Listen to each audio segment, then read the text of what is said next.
पृथ्वी पर डायनासोर हुआ करते थे। इससे विपरीत 50 गुना अधिक आयु के साथ हमारा सूर्य एक परदादा कहा जा सकता है। टॉरस कॉन्स्टेलेशन में ही हमें जबरदस्त हिंसा का एक और उदाहरण मिलता है।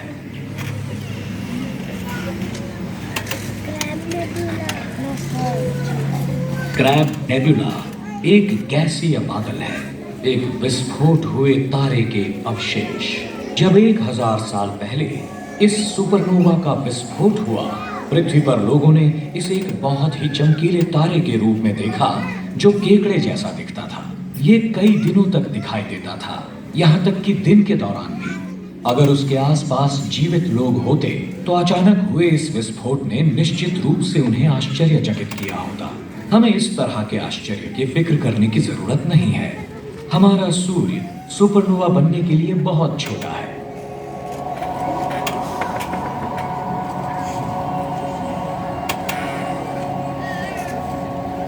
क्या आकाश अंतरिक्ष के अन्य प्राणियों के लिए भी वैसा ही दिखाई देगा जैसा हमें दिखाई देता है? हम जानते हैं कि कुछ स्थानों पर दृश्य बहुत अलग होगा। उदाहरण के तौर पर धनु नक्षत्र में आधे मिलियन से ज्यादा सितारों का एक गोलाकार क्लस्टर है, जिनमें से ज्यादातर सीरियस की तुलना में चमकीले हैं, बहुत ही तेजस्वी। ये क्लस्टर आकाश में दिखने वाले सुंदर नजारों में से एक है। सेजिटेरियस के आसपास मौजूद बुद्धिमान प्राणियों के लिए ये लगातार ओवरहेड किया जाएगा। रात के आकाश में शानदार प्रकाश और रंग की बाढ़। कल्पना कीजिए हर रात्रि इस तरह का दृश्य। जब पृथ्वी पर हम सेजिटेरियस कॉन्स्टेलेशन का सामना करते हैं, तब हम वास्तव में अपनी ही आकाशगंगा के केंद्र बिंदु को देख रहे होते हैं, द मिल्की वे। हम आकाशगंगा का सिर्फ एक छोटा सा हिस्सा है। मिल्की वे में 100 अरब से अधिक सितारे हैं, लेकिन हमारी आकाशगंगा आसपास की 20 अन्य क्लस्टर आकाशगंगाओं का सिर्फ एक हिस्सा है, और वो क्लस्टर हजारों आकाशगंगाओं से बने सुपर क्लस्टर का हिस्सा है, और सुपर क्लस्टर एक सुपर क्लस्टर का हिस्सा है, और ये चलता रहता है। कुछ लोगों का मानना है कि ब्रह्मांड 100 अरब से भी अधिक आकाशगंगाओं से बनी एक माला जैसा है। ब्रह्मांड की विशालता को समझना नामुमकिन है, जिसका कुल द्रव्यमान टन में होता है संख्या 20 और उसके बाद 48 शून्य, यानी 20 trillion trillion trillion trillion ton. ऐसी विलक्षण मात्रा में इसकी कल्पना करना बहुत ही कठिन है, और ये सब आया कहां से, ये समझाना तो और भी कठिन है।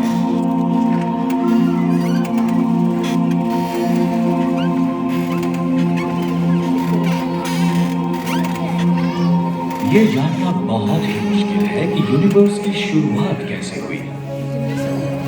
कुछ का मानना है कि ना तो इसकी कोई शुरुआत थी और ना ही कोई अंत होगा, तो कुछ का मानना है कि हमारे ब्रह्मांड का जन्म लगभग 15 अरब साल पहले हुआ था, एक विशाल विस्फोट के साथ, बिग बैंग। जैसे ही बिग बैंग शुरू हुआ, यूनिवर्स में जितनी भी मैटर हम देख रहे हैं वो बन गई प्राइमोर्डियल फायरबॉल, अरबों डिग्री गर्म और इतना अविश्वसनीय रूप से घना कि इसके एक चम्मच का वजन होगा अरबों टन। जब ये आग का गोला अचानक विस्तृत हुआ तो इसने अंतरिक्ष का निर्माण किया और उसमें फैला मैटर। समय के साथ जैसे जैसे मैटर ठंडा पड़ने लगा, गुरुत्वाकर्षण ने इस मैटर को पहले तारों में केंद्रित किया और फिर आकाशगंगाओं में, पर इसका कोई गवाह नहीं था क्योंकि जीवन अभी तक नहीं आया था।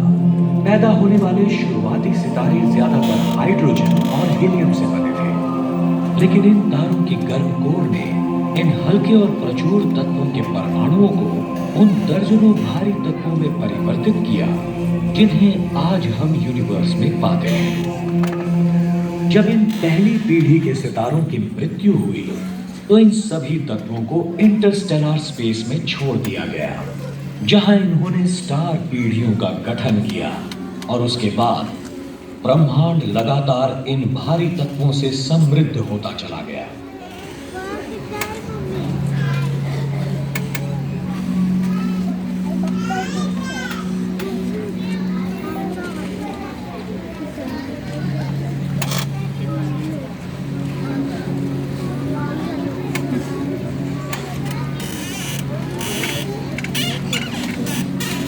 हमारा सूर्य शायद तीसरी पीढ़ी का तारा है जो मुख्य रूप से हाइड्रोजन से बना है, लेकिन इसमें भी तारों की पिछली पीढ़ियों द्वारा उत्पादित भारी तत्व शामिल हैं।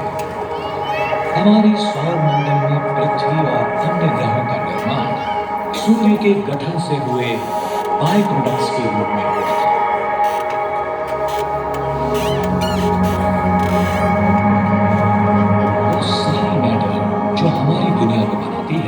हम जो पानी पीते हैं उससे लेकर हम जो खाना खाते हैं वो, और जो कपड़े हम पहनते हैं, जिन घरों में हम रहते हैं वो, सब कुछ जिसमें हमारी सामग्री भी शामिल है। हमारे शरीर एक बार बड़े सितारों के पतले अंदरूनी हिस्सों में मौजूद थे और फिर उन्हें फेंक दिया गया इंटरस्टेलर स्पेस की ठंडी शून्यता में। जैसा कि कवियों ने लिखा है, हम सभी स्टार डस्ट से बने हैं। आपके दाहिने हाथ में हो सकता है एक टूटे हुए तारे का तत्व और दूसरे तारे का तत्व बाएं हाथ में। खगोल शास्त्री कार्ल सेगन ने कहा था, ये ब्रह्मांड हमारे भीतर है।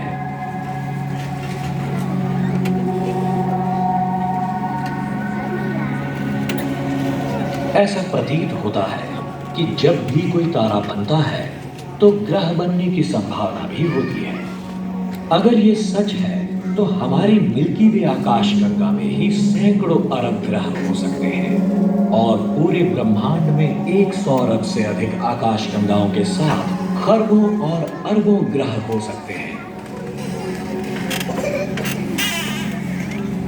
यहाँ तक कि हमारे करीब बसे 50 सितारों में से एस्ट्रोनॉमर्स को कुछ ऐसे सबूत मिले हैं जो उन ग्रहों में से 3 एप्सिलॉन एरिडानी, ताउ सिटी और बर्नैड स्टार के पास उनके चक्कर लगाने वाले ग्रह हैं। परिक्रमा करने वाले हबल स्पेस टेलीस्कोप ने एक तारे के आसपास किसी ग्रह की पहली दृश्य प्रकाश छवि उतारी और गहरे अंतरिक्ष में भी ग्रहों का पता लगाया है।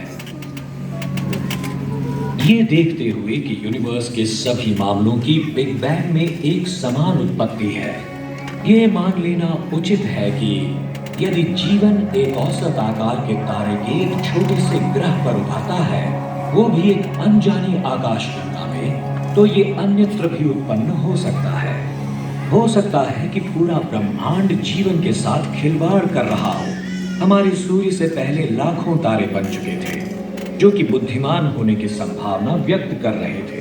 पृथ्वी के अस्तित्व में आने से बहुत पहले ही प्राणी अपनी आकाशगंगा में विकसित हो सकते थे। लेकिन अगर वहां जीवन है तो हमारे साथ अब तक किसी ने संवाद क्यों नहीं किया? सितारों से हमें अलग करने वाली दूरी इतनी भारी है कि ये लगभग असंभव है कि पास के तारे के ग्रह के साथ भी संपर्क स्थापित हो सके। अगर हम रेडियो सिग्नल भेजते हैं हमारे सबसे नजदीकी सितारे सीरियस तक, तो 8.5 साल तक वो सिग्नल वहां पहुंच ही नहीं पाएगा। अगर सीरियस की परिक्रमा करते ग्रह पर हमारे संदेश को समझने वाला बुद्धिमान जीवन हो भी, तो उनके वापसी जवाब को हम तक पहुंचते 8.5 साल और लग जाएंगे। यानी हमारा संदेश पहुंचा या नहीं ये जानने में 17 साल लग जाएंगे। सुदूर बसे ग्रहों के साथ संवाद करने में हमें सदियों लग जाएंगी। पर इसने अमेरिकन खगोल शास्त्री फ्रैंक ड्रेक को नहीं डगमगाया, जिन्होंने 24,000 प्रकाश वर्ष दूर स्थित गोलाकार क्लस्टर हर्क्यूलिस कॉन्स्टेलेशन में रेडियो संदेश भेजे।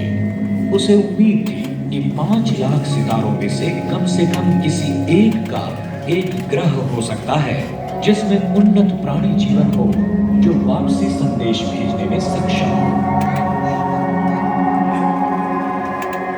ड्रेक और कार्ल सेगन जैसे खगोलविदों ने आने वाले संकेतों का पता लगाने की भी कोशिश की जो 500 निकटतम सितारों में से आ रहे थे, पर अब तक ये कोशिश कामयाब नहीं हुई।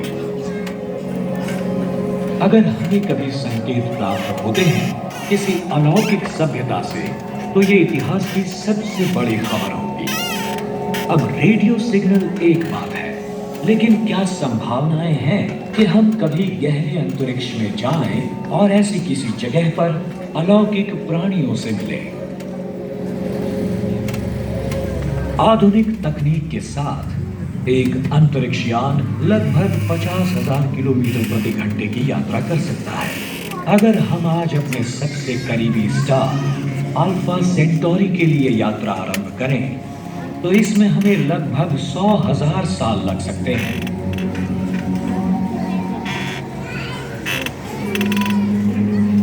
लेकिन अगर हम प्रकाश की गति से यात्रा करते हैं तो क्या होगा? तब इसमें लगेंगे केवल 4.5 साल। लेकिन जैसा कि आइंस्टाइन ने साबित किया था, उस तेजी से जाना असंभव है। 1000 टन वजन वाले अंतरिक्ष यान को प्रकाश की गति पर चलने के लिए हमें आवश्यकता होगी पूरी आधुनिक दुनिया की ऊर्जा जितनी जो वो अगले 5000 साल में इस्तेमाल करेगी। हालांकि अगर भविष्य हमें ऊर्जा के नए स्रोतों और चमत्कारी चीजों से रूबरू कराता है तेजी से यात्रा करने के लिए, तो हो सकता है कि हम किसी दिन सबसे नजदीकी तारे की यात्रा कर सकें सिर्फ कुछ 100 वर्षों में। यह अकल्पनीय नहीं है। कौन कल्पना कर सकता था जब राइट बंधुओं ने पहली बार कही कि हम 80 से कम वर्षों में ही एक रीयूजेबल स्पेस शटल का निर्माण करेंगे। आइए भविष्य में देखें एक ऐतिहासिक घटना के बारे में जो थोड़ी देरी से हुई थी।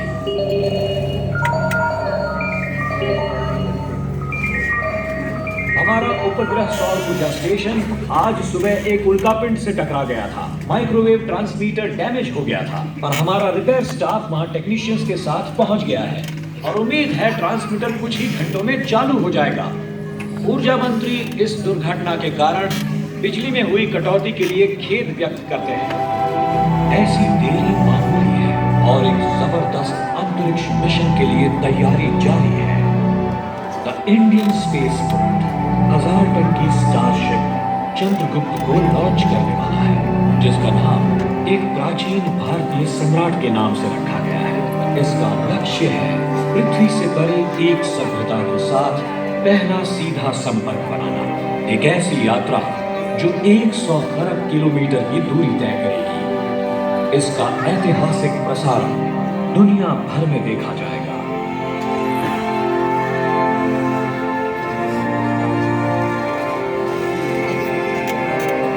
स्पेस पोर्ट से परे लाखों लोग अद्वितीय अंतरिक्ष यान की एक झलक देखने के लिए इकट्ठे हुए हैं, जो एक बाहरी सभ्यता के लिए अपनी पहली यात्रा पर निकल पड़ेगा। चंद्रगुप्त की यात्रा होगी 600 साल। गंतव्य स्टार एप्सिलॉन एरिडानी है, जहां से चारों ओर रेडियो दूरबीन है जो दुनिया भर से निरंतर रेडियो सिग्नल प्राप्त कर रही है। सभी एस्ट्रोनॉट्स 123 पुरुष और महिलाएं अंतरिक्ष यान में प्रवेश कर चुके हैं और इसे सील कर दिया गया है। दुनिया ने उन नायकों के चालक दल को विदाई दी जो बिना किसी वापसी की ये यात्रा शुरू करने की हिम्मत रखते हैं।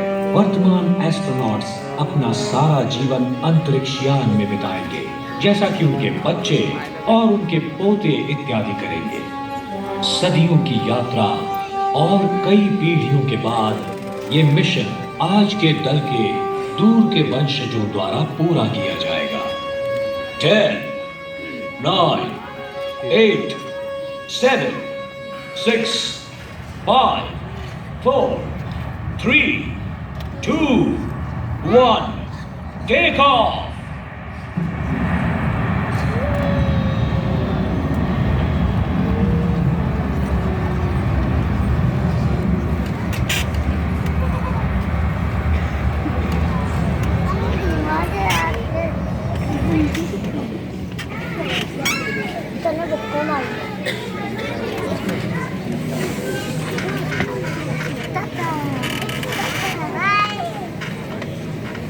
उम्मीद है कि आप सब आराम से हैं। वो एक शानदार लॉन्चिंग थी और अब हम कुछ मन भावन नजारे देखने वाले हैं।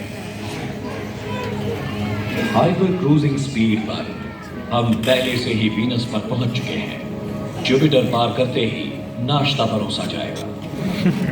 हम आपको एक रेगिस्तानी ग्रह का अच्छा दृश्य दिखाने जा रहे हैं। हमारे अनुमान के मुताबिक वीनस की सतह पर तापमान 860 डिग्री फ़ारेनहाइट है। किसी भी तरल चीज का वाष्पीकरण करने के लिए पर्याप्त गर्म, यहाँ तक कि सीसा भी पिघल जाए। बादल सल्फ्यूरिक एसिड से बने होते हैं। जब वीनस पर बारिश होती है, सतह इतनी गर्म होती है कि उससे टकराने से पहले ही बूंदों का वाष्पीकरण हो जाता है। आगे है लाल ग्रह मार्स। ये भी एक रेगिस्तानी ग्रह है, लेकिन मार्स वीनस की तरह उबलता गर्म नहीं है। इस वक्त इसका तापमान 70 डिग्री है, लेकिन आज रात तक ये 0 से नीचे 100 डिग्री हो जाएगा।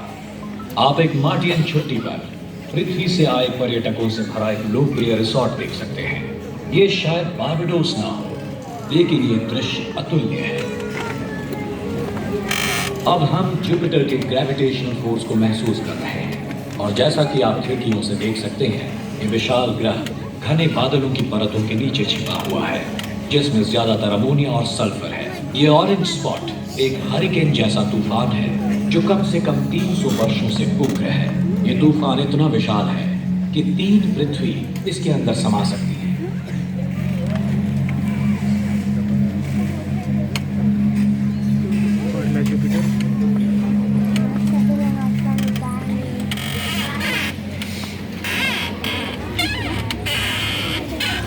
जैसे ही हम शनि यानी कि सैटर्न और इसके प्रसिद्ध छल्लों के पास से उड़ेंगे, आपको आश्चर्य होगा। दूर से छल्ले रेशमी दिखते हैं, लेकिन करीब से आप देख सकते हैं कि वास्तव में वो बर्फ से ढकी चट्टानों की परतें हैं जो आकार में भिन्न हैं, छोटे कंकड़ से लेकर विशाल शिलाखंड तक।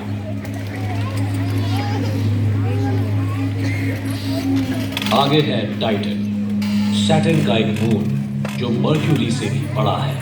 इसके नाइट्रोजन युक्त वातावरण की वजह से वैज्ञानिकों ने अनुमान लगाया है कि टाइटन पर जीवन का कोई रूप हो सकता है। बदकिस्मती से हम बाहरी ग्रहों को पारित नहीं करेंगे। टाइटन से हमारा मार्ग सौर मंडल से बाहर चला जाएगा।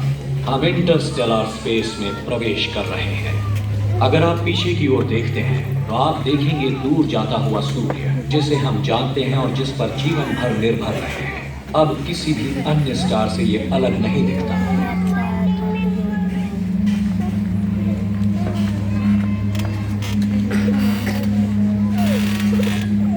इंटरस्टेलर स्पेस के घूतिया पर सुंदर अपार शून्य अवकाश में दिन मानो उड़ने लगते हैं, और जल्द ही ये चालक दल अवकाश में अपनी पहली सालगिरह मना रहा है। रेडार हमारे पथ में सीधे एक अजीब चीज दिखाता है। हालांकि कोई समस्या नहीं है। हमें मिली है हमारे पूर्वजों द्वारा सैकड़ों साल पहले यहाँ भेजी गई कुछ चीजें। ये है वॉयेजर अंतरिक्ष यान। इसकी सामग्री में पृथ्वी से ध्वनियों से भरा एक डिस्क है। टैक और चक बेरी से लेकर वैदिक भजनों तक सब कुछ। अगर वॉयेजर एलियंस के हाथों लग जाए तो ये उम्मीद थी कि संगीत शायद यूनिवर्सल लैंग्वेज के तौर पर काम आए। और अंतरिक्ष यान चंद्रगुप्त आगे और आगे चलता रहता है। साल दशकों में और दशक सदियों में बदल जाते हैं। नई पीढ़ी पैदा होती है और वो स्पेसशिप में ही अपना संपूर्ण जीवन बिताती है, अपने माता पिता द्वारा शिक्षित होने में और अपने बच्चों को इस मिशन के बारे में सिखाने में और ब्रह्मांड की प्रकृति समझने में। ये इतिहास की वो युवा पीढ़ी है जो अंतरिक्ष में जन्मी है, अंतरिक्ष में ही पली बढ़ी है और अंतरिक्ष शिक्षित है। अपने आप की कल्पना करें इन्हीं बच्चों में से किसी एक के रूप में कि आप एक खगोल विज्ञान वर्ग में हैं और आप सीख रहे हैं ये वाकई चौंकाने वाली बात है कि आसमानी तारे भी बिल्कुल इंसानों की तरह ही हैं। उनका जन्म का समय और मृत्यु का समय तय होता है। कुछ अकेले होते हैं तो कुछ के साथ ही होते हैं, कुछ छोटे होते हैं तो कुछ बहुत ही बड़े।